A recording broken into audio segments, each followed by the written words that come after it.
The company is sitting on $1 billion in cash, and while it is burning cash, it isn't burning very quickly. C3 AI CEO Tom Siebel returns to the show to talk about the company's stable position amidst a wild global situation that isn't only creating volatile markets, but unrest and distress across the globe. Eye-opening to say the least, and informative for those that want to hear from one of Silicon Valley's longtime software pioneers. All right, it's time, so strap in for this week's Making Markets. This is the Making Markets podcast, brought to you by Futurum Research. We bring you top executives from the world's most exciting technology companies, bridging the gap between strategy, markets, innovation, and the companies featured on the show. The Making Markets podcast is for information and entertainment purposes only. Please do not take anything reflected in this show as investment advice. Now, your host, Principal Analyst and founding partner of Futurum Research, Daniel Newman. Tom Siebel, CEO, C3 AI.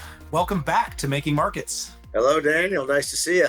It's good to have you back on the show. It's been a while since we talked last, but that hasn't changed the fact that I'm following what's going on with your company and the tech space at large. But what I will say is since the last time we talked, the macros have changed big time. And I'm going to want to spend most of our show talking about that. And I hope you're going to be okay with it. I'm really okay with it because I think the macro, if you look at what's going on kind of globally, it's very disturbing. It's very important. And I can't understand why people aren't writing about that more. It really doesn't matter. I think, the front page is all about the Amber News trial and how much some tech stocks dropped today. When we're looking at the potential of famine at global scale and nobody's paying attention to that, I don't quite get it. Well, one of my favorite movies is The Big Short. I've watched it quite a few times.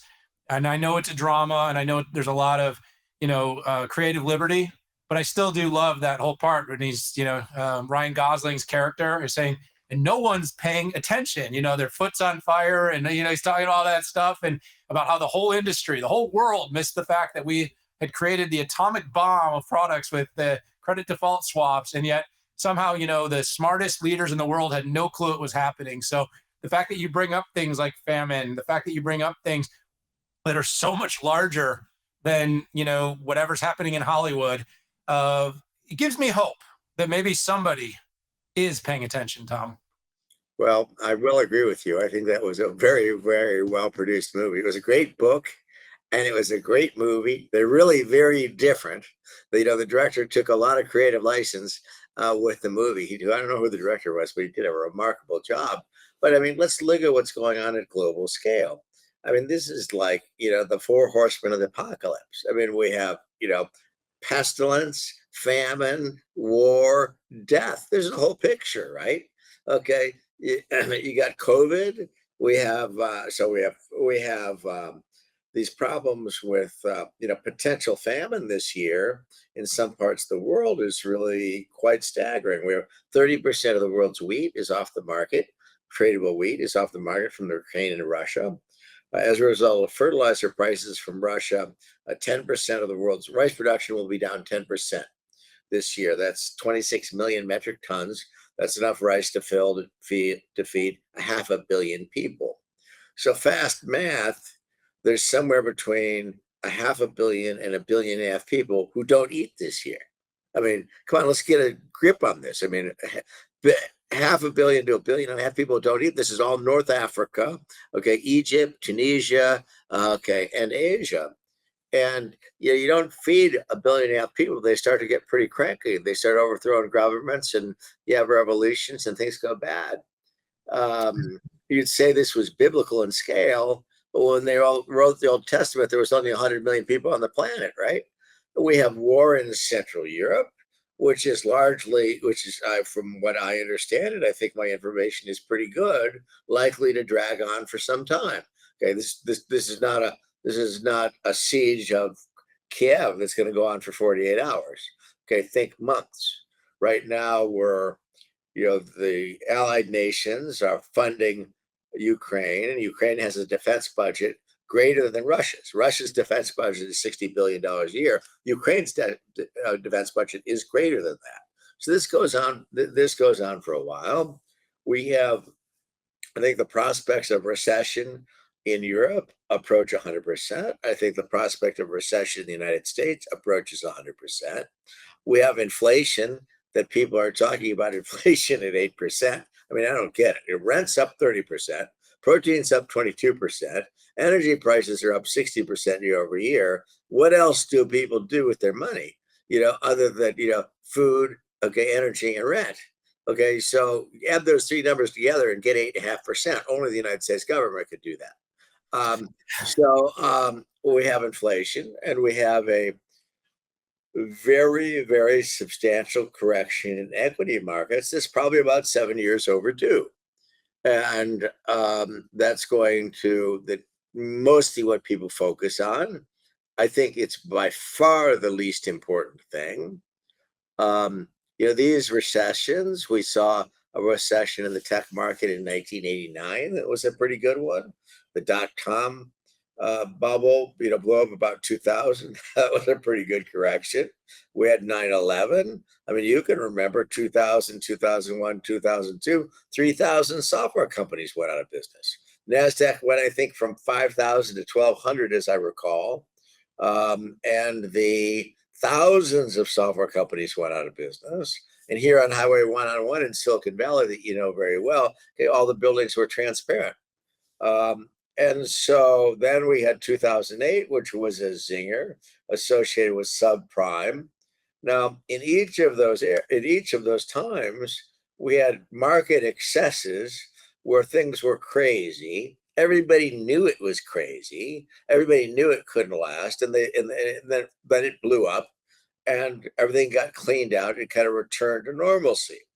Now, this economic expansion, which is, I believe, the longest economic expansion in history, was sustained for probably 5 to 7 years too long by this excessive monetary and fiscal policy in Europe, okay, and in the United States. These guys are printing, $1, $2, $3 trillion a day. The Fed is printing, $100 billion a month since 2008 in quantitative easing. And so that was basically welfare for the rich that was inflating these equity prices. And so this carried on too long, and now we're going to see a correction. Candidly, I don't think it's started yet. I mean, it started. I think it's got a long way to go. I think this could correct another, say, it's corrected by 2020 5%. I think it get to another 30% before it's over. We're seeing the first phase of what we see in these is first the market volatility, then you get to the hiring freezes, then you get to the layoffs in the tech companies, which we're seeing, whether it's Salesforce or Uber or Twitter or Amazon, Tesla. Next, we'll see all the companies that don't have cash and are unable to generate cash. They're unable to get funding in capital markets, so they go out of business. And so we'll see, I guess, a few thousand software companies, technology companies go out of business. I just hope it happens quickly. I think these are like natural forest fires. They're natural phenomenon. They're fundamentally healthy things. And, it clears out kind of all the craziness, all the SPACs, and all the, all this business of, everybody pretending to work from home in their pajamas and getting paid in Bitcoin. So all those days will be over, and we'll get back to work, and it'll all be good again. All right, there's the show, everybody. No, but Tom, I mean, you hit on a lot of things. And for the sake of this audience, some of those big macros that you talked about, I'm not running away from them. We're not really a geopolitical show, but we talk about the tech industry and markets, and these things impact the tech industry. So I definitely like all that crossover. And so let's stay with that. I mean, I think also, really, Daniel, the market might be up or down 2 or 3% today. Sometimes the Dow moves 1,000 points one way or the other, and it's the end of the world. But I mean, really, we're looking at 1 billion to 1.5 billion people who might not eat this year. Get your mind around that. I mean, and we don't care. And I mean, this is Nobody cares. really And mean everybody wants to talk about, racial equity and all these things that are important. And I believe that they are important. Hey, and this is the year 2022. There are 30 million people enslaved on the planet Earth this year. Okay. And everybody knows it. Okay. In the Middle East, in Asia, in China, with the Uyghurs and others. 30 million people in 2022 are enslaved. And when's the last time you heard somebody talk about that? It rips your heart out. We definitely seem to like to keep the narratives to things that support certain views. Let's just put it that way. I'm gonna be the safe. I'm gonna play the safer role here, and I'm gonna let you play the guest role. And you know what, Tom?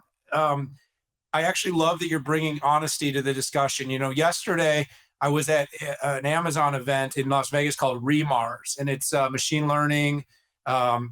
Automation, robotics, and space. But there was someone on stage talking about finding low Earth orbit, finding a solution to getting people off this planet.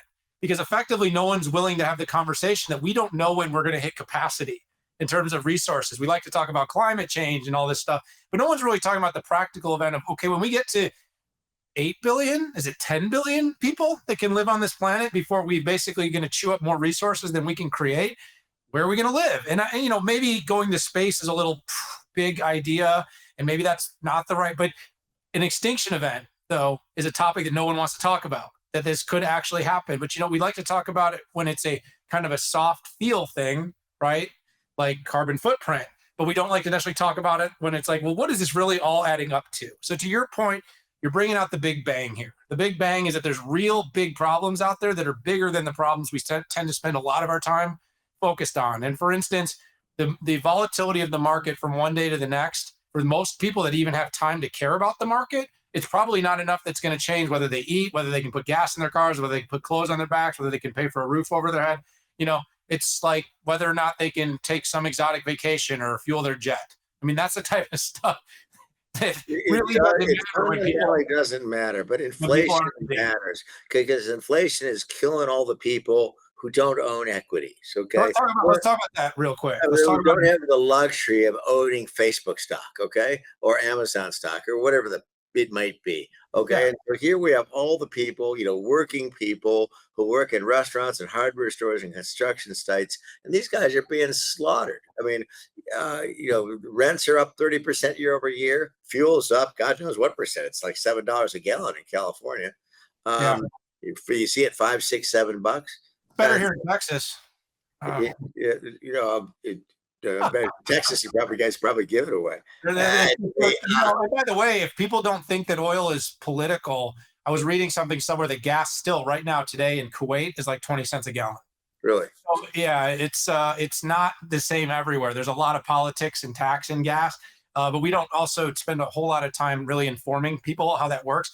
So gas isn't 5 and 8 and 10, and like in Europe, $15, what amounts to $15 a gallon everywhere, because there are parts of the world that have democratized gas and oil differently than we have here. But, this is like runaway politics, Tom. And by the way, fascinating stuff. And to your point, I think we can agree on one thing. 8% is not the real number. 8% is not even close to the real number of inflation right now. And with people's assets being blown up, and by the way, the asset that's about to get blown up that most people aren't talking about is in most parts of the United States and in other parts of the world is going to be their homes, which is the one thing that everybody's had inflated for some time to give a lot of comfort on that home balance sheet that we keep talking about. That number is going to come down, because with interest rates popping, unless you live in a market that everybody wants to be in and has very little volatility in elasticity due to demand, supply is going to go up. Refinances have already gone into the floor. People aren't refinancing anymore. Your buying power just went down. With every 1% interest, your buying power goes down by hundreds of thousands, especially in markets like California. This market could come to a standstill. And, we did it again, though. The Big Short reference, we did a lot of the same stuff again. The only thing we did better this time around is we've had low rates for so long, Tom, that most people have gotten into fixed mortgages. So we don't have that massive bubble of adjustables that are about to come due. I do want to take like 10 minutes and talk about AI, though, a little bit at scale, because you are a pioneer in this space. You're doing something different. Can can we just, I'm having a ton of fun. I could do the whole show just about what's going on in the world. But I talked to someone that you had worked with in your career just recently, Bill McDermott. Check out the Sure. last show, and I spent some time with him. And him and I, so I did an op-ed on Market Watch. He's been talking about this in public a lot, and he's talking about this idea that a lot of these problems, these macro problems that our supply chain being busted up, the the healthcare crisis, and how to figure out how to get food into the right parts of the world, and then of course how to deal with our labor shortages, which is more of a entitled problem for big companies that want to get even bigger, but still are going to be solved with technology. Talk a little bit about that, because with C3 and everything you're doing, it seems like you're trying to figure out how to help industries leverage data to be more efficient. Is technology and AI going to be the modality to get us out of some of these problems that humans are clearly struggling to solve? I think that really, require kind of responsible government policies, responsible fiscal policies, and that's what's really going to take to fix this. Now, will information technology contribute to making the world better? It has, and it will. And if we look at the last 40 years of information technology, it's gone from like order of $200 billion business to maybe 5 or 6 trillion today. And we have this big step function of information technology that's come online in the last decade, associated with elastic cloud computing, big data, the Internet of Things, and predictive analytics. And this step function of technology enables us to solve classes of problems that we haven't been able to solve before. So in places like Oracle, where I was, Siebel Systems, where Bill McDermott and I worked together, SAP, where Bill, was a very, very important leader. We built this whole class of enterprise application software for ERP and CRM and supply chain management and manufacturing. And that's about $500 billion business today annually. And so we have trillions of dollars of these installed applications from SAP and Oracle and PeopleSoft and Siebel and JD Edwards and others that allow us to run businesses and healthcare systems and governments. And they report they allow us to perfect kind of 2020 hindsight at what happened last quarter or last year. What was our revenue? What were our inventory levels? What was our customer churn? What were the breakages in our supply chain? Which one of our devices failed? Well, now we have this area where AI intersects with these enterprise applications, and is basically what we refer to as enterprise AI, enables us to take these applications and make them predictive rather than retrospective. And when we make these applications predictive, rather than reporting on which device, which transformers, which pacemakers, which jet aircraft in the United States Air Force failed in the last 6 months or 12 months, it'll tell us prospectively which of these devices are going to fail in the next 100 flight hours, or the next 30 days. So we can replace the auxiliary power unit in the aircraft, or we can replace the transformer in Rome so the aircraft doesn't fail or the grid doesn't fail. Rather than tell us how many customers left us or what our customer churn rates at, name the company, whether it's Bank of America or Verizon, these applications, when we make them predictive, will tell us now, what customers are going to leave us in the next 120 days or 60 days by name, so we can take appropriate action to find out why are they dissatisfied, make them satisfied, and save the customer. Fraud detection is a big issue where in financial institutions we have requirements, very rigorous government requirements to report, for example, on anti-money laundering, because a lot of bad actors do that. And so we have this AML requirements where we have to report what was the the frequency and scope of AML activities at named financial institution, and we have to report on that quarterly. And if we don't do that correctly, see Deutsche Bank for details, CEO gets to rewrite his resume and you get another $10 billion in fines. So when we make these applications predictive, we can identify these fraudulent transactions in real time and avoid the fraud. So this is what happens rather than report on what inventory, where our supply chain broke. We can use predictive analytics to identify where our supply chain is going to break, okay, and mitigate and figure out how to get the parts to Moline so we can make the tractor. So that's what predictive analytics is all about. This is what we do at C3 AI in enterprise AI. This promises to be a $600 billion addressable market in 2025. I believe we're the world's leading provider of this stuff, these kind of applications, and we do it for aerospace, oil and gas, utilities, manufacturing, banking, telecommunications, and health. And today, and defense and intelligence also in a big way. And so what we do is we take the kind of applications that Bill used to make at SAP and we make them predictive, or we make the CRM applications that he makes now. It's at Bill being one of the great leaders in information technology and a friend and a former colleague, where we make what he makes essentially CRM and customer service applications at ServiceNow and makes them predictive in nature. And that's what this adventure has been all about at C3 AI. We've been at this for about 13 years. We've invested about $1 billion in the technology foundation. And we've built a platform, and we've built 42 turnkey enterprise applications to meet the needs of the value chains of oil and gas, utilities, life sciences, what have you. It's about $250 million business. It's growing at a 40% compound annual growth rate. So we're one of the fastest growing software companies out there. We have $1 billion cash in the bank. So we are an ongoing concern. And in your last quarter, I think we burned about $15 million. So fast math, I think at this rate, we'll run out of cash in 67 quarters. Don't worry, we're not going to run out of cash. But it's so in many ways, Daniel. And then the market correction will be over, Tom. By the 67 quarters from now, the market correction will be over. Unless the government completely screws this up. We're running an 80% gross margin business, so it's not difficult. When you're running an 80% margin business, it's not difficult to be profitable, and so it's pretty easy. And so we have a clear path to attain that.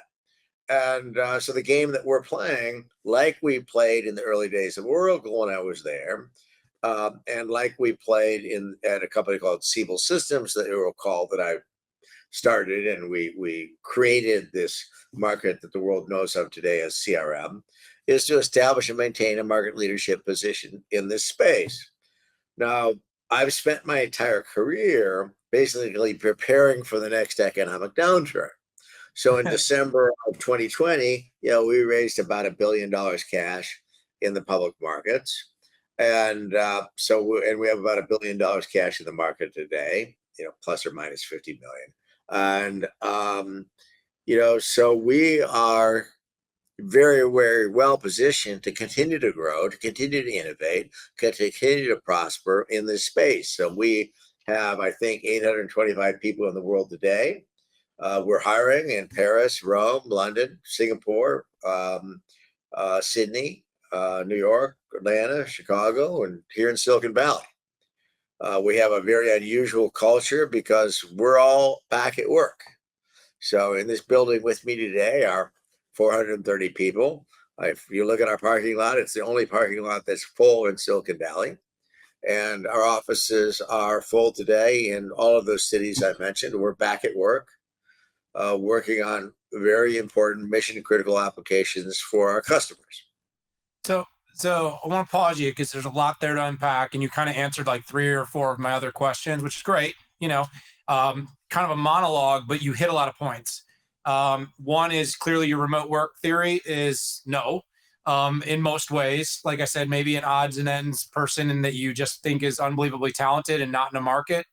maybe for a while, but it sounds to me like you believe people need to be together, congregating. You also serve industries that think a lot that way. You're talking about the banking industry, which said, get back to work, healthcare industry.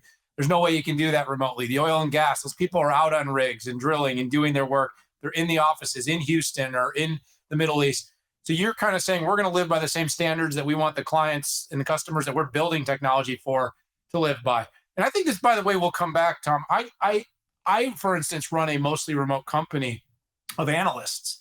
But having said that, I think we're going to go back in history and realize we got a lot of this wrong about how we treated this and how we handled the continuum of hybrid to on-prem to remote. And we didn't learn enough during these last few years. So I think you're onto something. But I think we're going to, in the end, it's going to be whether or not we ever look back at the data. It's kind of like I make a great prediction for the market in 10 years, get a lot of attention for it. But the problem is no one's going to ever go in 10 years and say, Dan, how did that prediction go? They just thought it was really interesting that I made it right now. I want to talk to you about one other thing, though. You're trying to pioneer something. And this is probably the most granular I'm going to get about AI here. But I want to end with something that's for my geekier part of my audience, the less markets, more geeky. A lot of people say AI can't just be out of the box. That's not a thing. Everybody's unique need is so custom and differentiated. You seem to really have the fundamental belief that whether it's the way CRM was built or ERP was built, AI can be built kind of the same way. And it says, hey, you're a bank, here's your software. Hey, you're a oil and gas company, here's your software. And of course, there's always in history been modification, right? There's always been consulting firms to customize your Siebel deployment, right, back in your day. Is it ever going to get to that point? Because I still feel like you can't be more past the first inning, Tom, in terms of the size of the market that you're trying to build here. But when do we get there? When do people actually start saying AI out of the box is a thing in the enterprise space? Well, it is a thing, and I've proven it. So we built something called a model-driven architecture, technology that we have all the patents on for enterprise AI. And whether I'm doing anti-money laundering at a bank, stochastic optimization of supply chain in a manufacturing company, or analytics for upstream, downstream, midstream at Shell, hydrocarbon loss accounting, production optimization. And Shell monitors like 13,000 devices with our platform today across about 100 different applications. And some of their assets are things like Pernis. Pernis is the largest refinery in Europe. They process 500 million barrels of oil a day. So that would be an asset about the size of 10 aircraft carriers. Now, for all of those applications, which sound quite different in different industries, 95% of the code that I have running on those sites is exactly the same. All that varies are the data sources, the user experience expression, and the machine learning models. The rest of the guts of this thing that handles the complexity of data fusion, queuing, ETL, encryption in motion, encryption in rest, access control, machine learning pipelines, what have you, that it's all the same code. So we've demonstrated that 95% of the code that I have running is the same across my entire customer base in all of these industries, be it defense or healthcare products. So I think that question is over, and it is that is the secret sauce at C3. This is why we've succeeded at establishing ourselves as the largest player in the market. Yeah. And like I said, I think you're emphatically right. And I've worked with your organization, full transparency, as an analyst on advisory work. And, that question wasn't staged. That question was a legitimate question. But we also know that in the tech space, in what's considered a high growth market, sometimes the market says, oh, only 40%. You should be growing at 4,000%. And I don't understand why that's not happening. And I'm not investing until I see you hit, earnings growth or this. And what I'm saying is this goes back to the beginning when you said the market, maybe it does, maybe it doesn't matter right now. Well, let me comment on that. And I'm not just, there's companies like Snowflake, great companies, okay, that are distributing, they might have 500 new customers in a quarter that they're selling, to whom they're selling a $20,000 product. Okay, a large customer will have paid me $100 million. Okay, so we're operating the European grid. Okay, we're for example dealing with the distribution of $100 billion worth of food products at Cargill. We're dealing with, applications in the defense intelligence community that if they don't work, the United States Air Force can't do its job. And so the issues that we're working on, Dan, is if our projects do not succeed, people die. And so this is not something you do from home in your pajamas, okay? People die if we don't do our jobs, and I mean really. And so this is very serious stuff. And, I can't take on 100 customers in a quarter. I can maybe take on 20. And but they're mission critical applications. And if we fail at what we do, the environmental consequences are deleterious. The economic health consequences are deleterious. People starve. The Air Force can't do its job. So we take this very seriously. The other thing I would say about work from home, I think there are areas like a research organization or a law firm. I think those are jobs where that can be distributed working from home, okay, with kind of these high-end knowledge workers who really can coordinate what they're doing. Now, if, however, let's go to SpaceX, okay, where we want to develop a rocket that goes up in outer space and then comes back and lands itself, okay, let me help you out. We're not going to do that with 100 people, on a Zoom call, from 4 to 5 on Tuesday. I mean, you got to be working elbow to elbow, on these advanced technologies, whether we're dealing with when we're inventing new things. And we're inventing, very, very new technology here. And candidly, it takes very bright people working elbow to elbow with the customer, and we fail and we fail and we fail and we fail and we fail until we succeed. And so I kind of think it depends on the type of work. Yeah, well, I'd say you hit it on the head. It's a continuum. I think you hit it on the head that the market doesn't fully understand what the complexity is, that you're not just another offering off the shelf, doing some software that maybe makes some small difference in a workload, or what I called features that became companies, which was a big trend throughout the last 2 years of beta growth. But that you are really, if you think about like large SIs and how they have to grow and the complexities of growth as an SI, but at the same time, a very sticky industry, which has been my biggest bull case when I talk about how sticky the relationships that you're creating with these companies are. There is no other option once they're down the path with you that exists today. Not to say someone won't compete and come into market, but being early and having something so sticky has a lot of strength, Tom. And I think we could keep going, and you could come back at me, and I keep going back at you. But you're onto something. It's an important space. And yes, where we started this whole conversation, the world is pretty messed up right now. But I do believe technology will be a key contributor to solving a lot of the problems that we as humans without it can't seem to solve on our own. Tom Siebel, CEO, C3 AI.